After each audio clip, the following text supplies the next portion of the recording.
Alright, welcome back. My name is Elena. Third workout vlog, video log thing. Today was abs and arms. I was at the UNG, the rec center gym. That's why I'm in my car. It's irrelevant information. Anyways, abs and arms today. I ran before I did abs and arms. Just a mile though. Just at a leisurely pace. I didn't time it or anything, but mile run, then a couple machines, chest press, shoulder press, triceps, all 3 sets of 12. And then, the ab torso rotator one. And then I did a little circuit of like abs. I had the 15-pound medicine ball. I don't know why it's called that. Feels wrong, but it is. Medicine ball. Did crunches or sit-ups and pushed it like over my head, and then used it and did Russian twists with it. Again, 3 sets of 12. Oh, and then I did plank, held it for 10 seconds, shoulder taps for 10, and then up and downs, like that. I think that's what they're called, or sphinx or something. I don't know. Application for it today is essentially what happens in your body to contract your muscles. So that's with the signals being sent from your brain to your muscles, essentially, that the action potential gets set. And if it's, so your cells are at -70 baseline, sorry, -70 baseline, and when an action potential is sent, is when it, so I'm talking about the curve. So in order for the cell to become positive, sodium channels open to rush into the cell. So a bunch of sodium can come into the cell to make it more positive, because sodium are positive ions.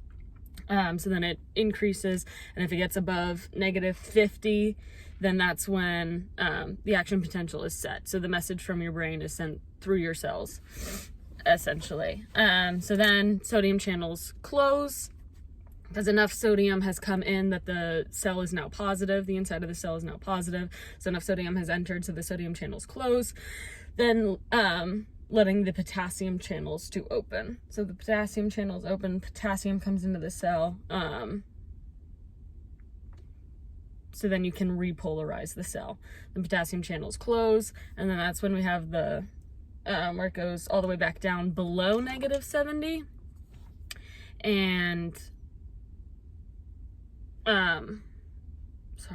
under -70 is where we have like the refractory period. So there's that recharge time, essentially, to get it back up to baseline, to be able to send another signal, to get another action potential.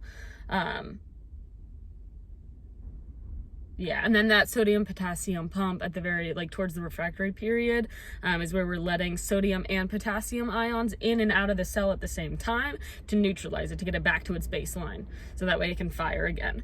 To get it back up to that -70, to get it closer to that absolute threshold, or that the threshold that it has to hit in order to send another action potential. So it lets out, let's 3 sodiums out, 2 potassiums in. 3 sodiums in. Not out. Yeah, 3 potassiums out, 2 sodiums in. That's what it is. Oh, when it's going down, when the potassium channels open, all the potassium's leaving. That's what it is, not the potassium coming in. The potassium's leaving the cell. So then the sodium potassium pump gets it back to baseline. So that all the sodium that rushed in is now able to leave, and all the potassium that left is now able to come back in. That's what it is. Got it. Yeah, I'm not refilming it to fix that.